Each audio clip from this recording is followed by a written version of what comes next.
Majority Leader.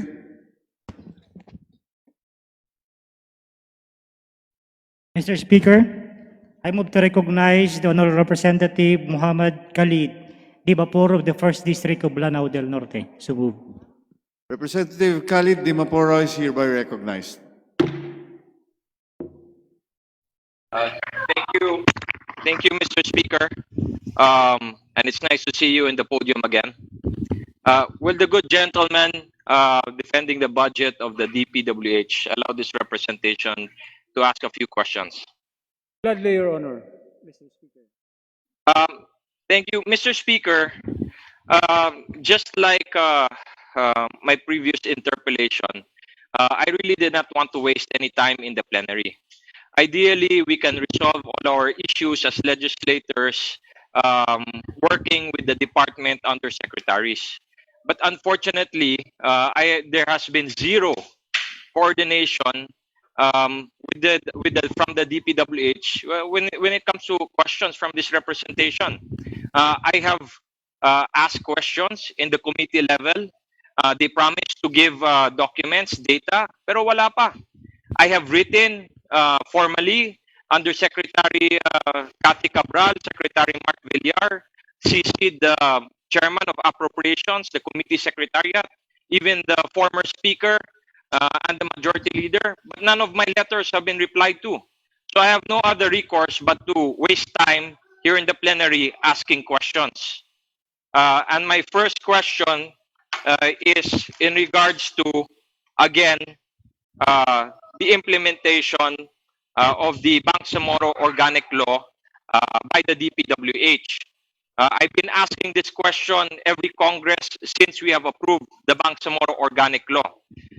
And the issue that I have, Mr. Speaker, is that in the predecessor of the BARM, the ARMM, it was to my surprise when I first served as congressman that they have been inserting infrastructure budgets to the autonomous region of Muslim Mindanao to regions 9, 10, and 12.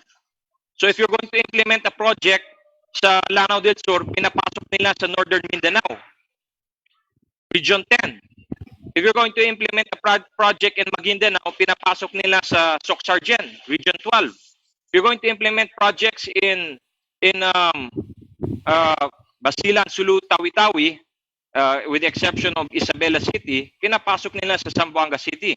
And it was very clear in the ARMM law that no public works will be implemented without the authority of the autonomous regional government. Now that we have the Bangsamoro Organic Law, I am afraid that the DPWH will not correct this institutional defection of our laws.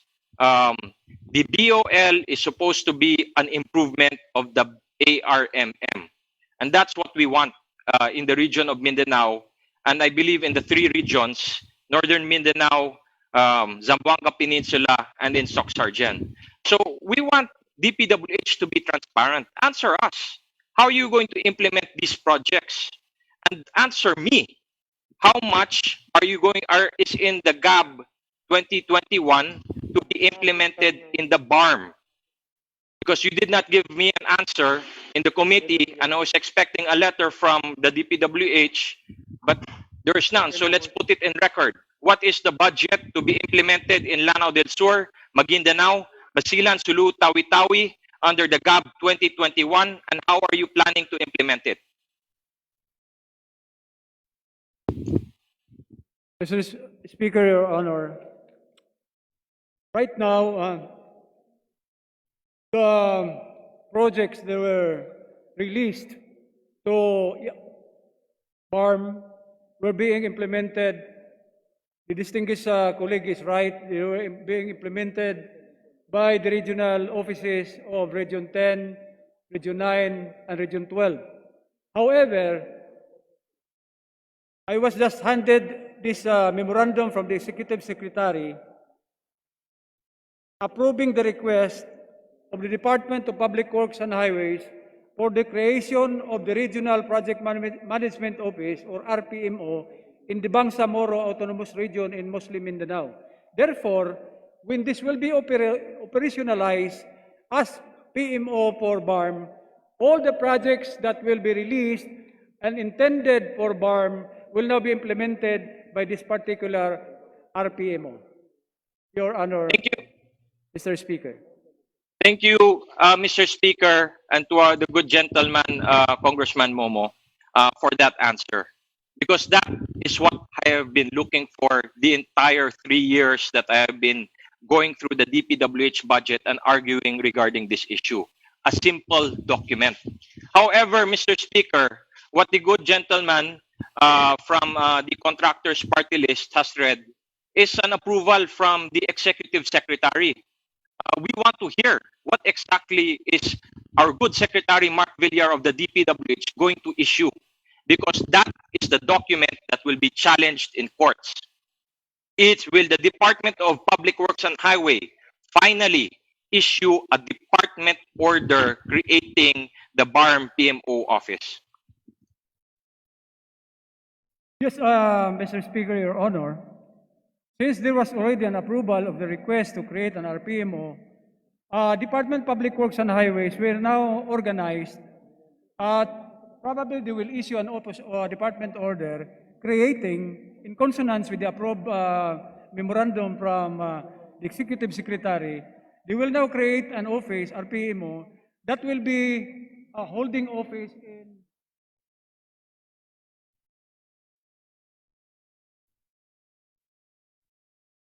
They will be stationed in Zamboanga, and it will cover the whole operations concerning projects in the BARM area. Thank you, Mr. Speaker. Since this is a request, how much is the budget for the BARM RPMO?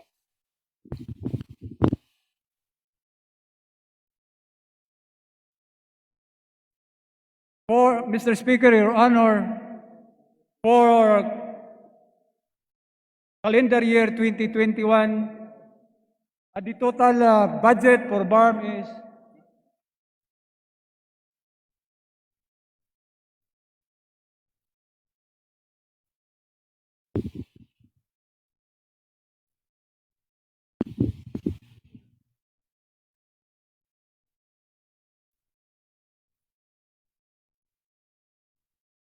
for Bangsamoro Autonomous Region in Muslim Mindanao, the release for its regional office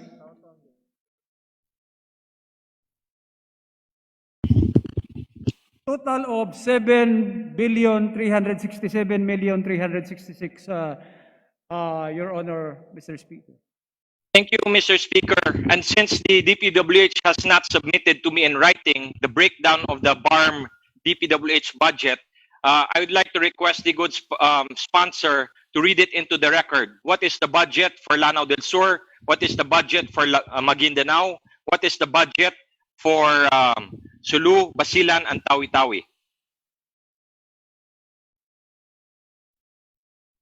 Mr. Speaker, Your Honor, Department of Public Works and Highways promised to furnish copies of this breakdown of releases, the total release breakdown into regions and provinces to the honorable distinguished colleague. Mr. Speaker, I need to put it in the record that in the committee level, they promised to give that to me. And as far as DPWH is concerned, their promise is not worth anything. But I will respectfully believe the words of the good honorable sponsor, Congressman Momo. So I hope you will keep true to your word, honorable Vice Chairman, and really help me keep track of how the DPWH is implementing projects inside the BARM, because it is my personal advocacy to ensure that the BOL is implemented to the letter. Which brings me to my next case, why I'm looking for that data. Under the Bangsamoro Organic Law, there are constraints into what type of infrastructure projects the DPWH can implement in the BARM. One of the requirements or constraints is that these roads must be in the National Road Inventory. And that's what I've been asking Undersecretary Cabral. Are the roads in the BARM, have they already been transferred to the National Road Inventory? Mr. Speaker, Your Honor, right now, the inventory of all roads, national roads in BARM area is ongoing, and after which it will be incorporated in the National Road Network Information System of DPWH. Mr. Chair, honorable sponsor, I would very much appreciate it if you can inform the DPWH of the urgency that this representation feels, because I've been patiently waiting for this data and this form of action to happen since the ratification of the Bangsamoro Organic Law. And I think this is the third budget season with the DPWH where I've been waiting for them to insert or introduce the BARM roads into the National Road Inventory. And it would be a very big accomplishment. And as far as I'm concerned, legislatively, I'll be satisfied if that data and information will be submitted to my office. Can I get the commitment from the good Vice Chairman, Mr. Speaker? Mr. Speaker, Your Honor, yes, it was promised by DPWH that the request of the honorable colleague will be submitted to the Committee on Appropriations, and so that it will be forwarded to our distinguished colleague. Mr. Speaker, Your Thank you, Mr. Speaker. I have two more concerns, topics. The second one is in regards to the Pangal Bay Bridge. During the committee briefing of the DPWH, Undersecretary Sadain was absent and could not entertain this representation's questions. So I would like to place it on the record what is exactly the reason that we have a 2-year delay in the Pangal Bay Bridge. It has been 2 years, Mr. Speaker, since our very own President, Mayor Rodrigo Roa Duterte, and Secretary Mark Villar came to the province of Lanao del Norte and ground broke the Pangal Bay Bridge. Imagine 2 years of nothing happening. As a representative, I have to explain to my constituents what's the latest update so they don't feel that the Duterte administration is an administration of empty build promises. Kailangan makita namin yung tulay. And ideally, before the end of the Duterte administration, our beloved president will be the one to inaugurate the Pangal Bay Bridge alongside with my good friend, family friend, Secretary Mark Villar. But I feel that Undersecretary Sadain has dropped the ball and caused a lot of delays. 2 years of nothing happening in Pangal Bay for the Pangal Bay Bridge. And I want this explained. There was supposed to be a letter or a report submitted to me, but nothing again from the Department of Public Works and Highways, which is why I'm compelled to discuss this in the plenary. So, Mr. Speaker, if I can have an explanation for the Pangal Bay Bridge delay by the good and honorable sponsor, Congressman Momo. Mr. Speaker, Your Honor, Pangal Bay Bridge is a design and build project. It was already bid out, and therefore, the period of the design, to complete the design, is scheduled February 20 to December, the schedule for the completion of this design will be on or before December of this year. So once completed the detailed engineering design of this particular project, the actual construction work will immediately start. And therefore, if this will be completed on December, the actual construction work will start on the month of January of 2021. Thank you, And to be Mr. completed Speaker, within 3 honorable. years. Mr. Speaker, Thank you, Mr. Speaker, honorable sponsor, on putting into the record the incompetence of Undersecretary Sadain. Imagine, the Duterte administration started on 2016. The Pangal Bay Bridge was presented around 2017. And we are only completing the design December 2021. And we only have 1 year to complete the Pangal Bay Bridge because we want the Secretary and the President to inaugurate our area. a very big infrastructure project in our area. That does not satisfy this representation or the people of Lanao del Norte. We are just officially placing into the record the negligence and incompetence of a member of the DPWH family. I would like to ask now if the design is still being put together. When was the Pangal Bay Bridge contract awarded?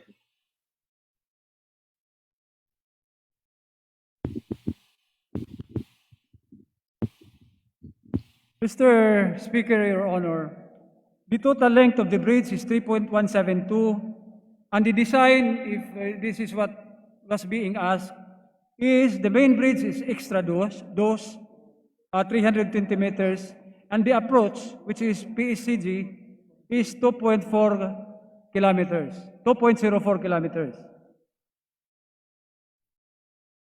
Mr. Speaker, I'm asking when was the contract awarded? When was the contract awarded?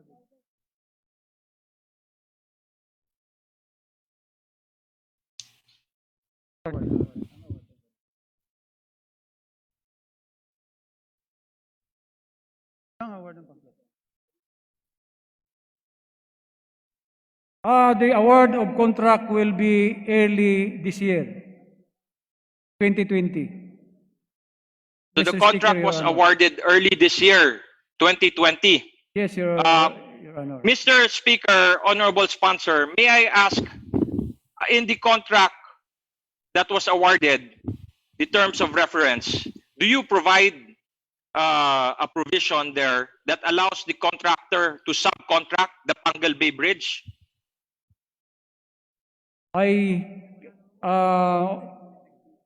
Distinguished colleague, can you please repeat the question?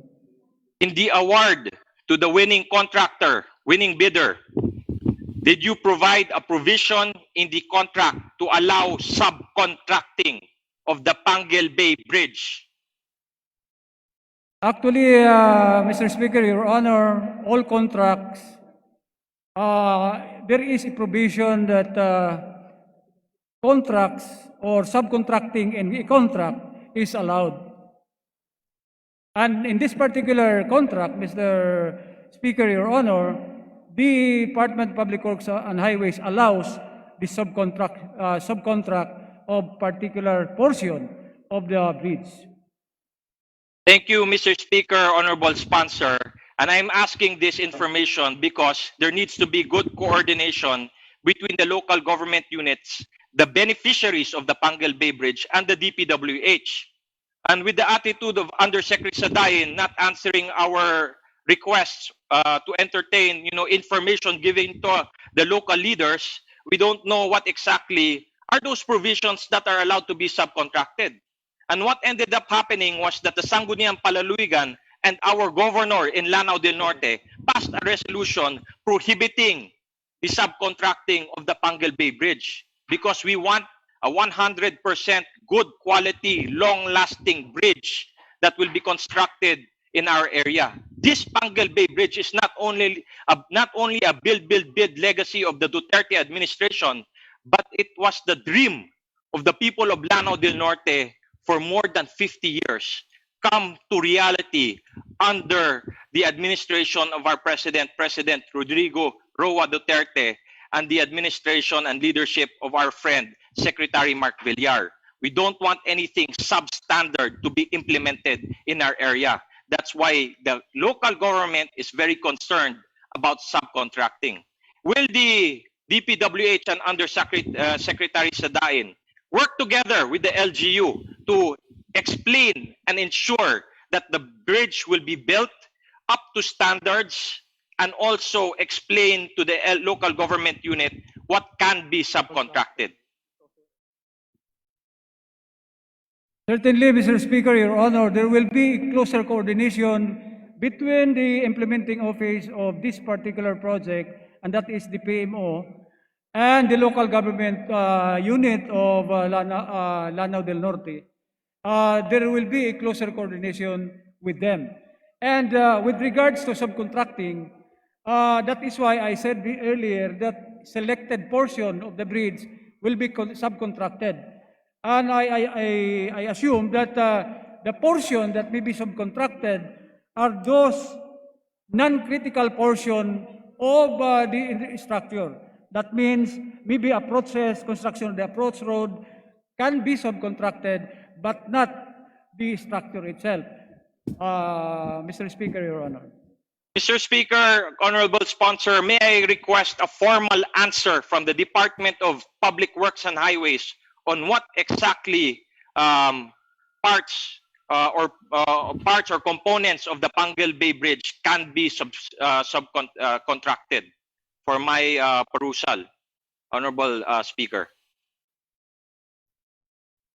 Mr. Speaker, Your Honor, according to DPWH, the portion that can be subcontracted is only the approach road. The structure, the whole bridge itself will not be allowed to be subcontracted. Thank you, Mr. Speaker, Your Mr. Honor. Speaker, honorable sponsor. Our next concern regarding the Pangal Bay Bridge, MSU Naawan was called by the Mayor of Tubod to look and assess into the impact of siltation done by the posts. Does the Department of Public Works and Highway, have they done a full-blown impact analysis on the environmental impact of the Pangal Bay Bridge to Pangal Bay? Because our problem, and I brought this up during the RDC when we approved the Pangal Bay Bridge, and I asked then RDC Chair or my counterpart, Mayor Philip Tan, who was working hard on the Pangal Bay Bridge, why did you put or design the posts so close together? Because where you're building Pangal Bay Bridge is in the shortest distance. It's in the mouth of the bay where the flow is very strong. Siltation will build up very fast. And once siltation has been built up under the bridge, it will make Pangal Bay Pangal Lake. Ang sagot ng DPWH sa amin dyan sa RDC is, no problem. We will just budget every year for dredging. That is my concern, Mr. Speaker, honorable sponsor. Has the bridge been designed so that there will be minimal siltation in Pangal Bay after it's been constructed? Thank you. That's my second question, honorable Speaker and sponsor. Mr. Speaker, Your Honor, the feasibility study of this particular project was done for almost a year. And the impact analysis was also thoroughly done, reviewed, and was completed already and was submitted to NIDA board for approval. And in fact, it was already approved by the NIDA board. The feasibility studies and impact analysis is well prepared and thoroughly reviewed by DPWH and its consultants. Mr. Speaker, Your Honor. Mr. Speaker, the honorable sponsor is forgetting that when they did that FS and impact analysis, there has been no design. Just like what he said in record today or tonight, the design will be completed later this year. And ang concern ko, when I saw the design in the RDC level, the posts of the Pangal Bay were very close together. That there might not be enough water flow. And when you have silt build-up, it might end up closing or restricting the water to the level our grandchildren will no longer have a Pangal Bay but have a Pangal Lake. Yan ang concern ko. And I want to put it on the record, the answer of the DPWH. So if they are wrong, then I will lambast them when the time comes. Well, Mr. Speaker, Your Honor, that is why there was a thorough feasibility studies and impact analysis before they come up with the design. This being a design and build contract, there was only a conceptual design before the final design was being processed and being prepared, processed, and approved. Conceptual design is based on the FS or the feasibility studies and impact. That is why in every project, FS and impact analysis should first be done before conceptual design is made. And because this bridge is really perpendicular to the bank. According to expert, this is really the most appropriate location and position of this infrastructure project. I'll accept that answer for now, Mr. Speaker, but I would just want to again place it on the record that I have questioned whether or not there will be negative environmental effects due to siltation by the Pangal Bay Bridge, and the DPWH is stating through the honorable sponsor that it has been properly studied and the effects will be minimal and only time will tell. I'd like to now wrap up, Mr. Speaker. There are several of your colleagues, honorable sponsor, Mr. Speaker, who have been time and time, Congress after Congress after Congress, fighting for redistricting. And now that we've approved our redistricting bills in Congress, the lower house approved just recently, last week, thanks to our very good Senator Manny Pacquiao, the redistricting bills in the Senate, baka we can already include it in the 2021 General Appropriations Bill, the budget for the redistricting, the new district engineering offices for those bills that were filed and approved. So I would like to request data from the honorable sponsor and the DPWH on what is the budget allocation needed for the implementation of the District Engineering Office of Congressman Neil Roque, District Engineering Office of Congressman Freddy Shaw, the District Engineering Offices that are reapportioned for me, 1st District of Lanao del Norte, and for 2nd District of Lanao del Norte, Congressman Abdullah Dimacuta Dimaporo, and last but not least, the District Engineering Office of Congressman Ping Tihada. This batch of DEOs have been working hard to have our own district engineering offices, and we believe that we've already hurdled the Senate. But just in case, and if it's a possibility, we want to try to make amendments and include the budget for our DEOs in the 2021 GAB. So I would like to request in closing, Mr. Speaker, honorable sponsor, that the DPWH submit to the committee secretariat and the respected representatives what is the budgetary requirement for the implementation of district engineering offices for possible institutional amendments of the DPWH. Thank you, Mr. Chair. Thank you, honorable sponsor, for allowing me to interpolate in the plenary.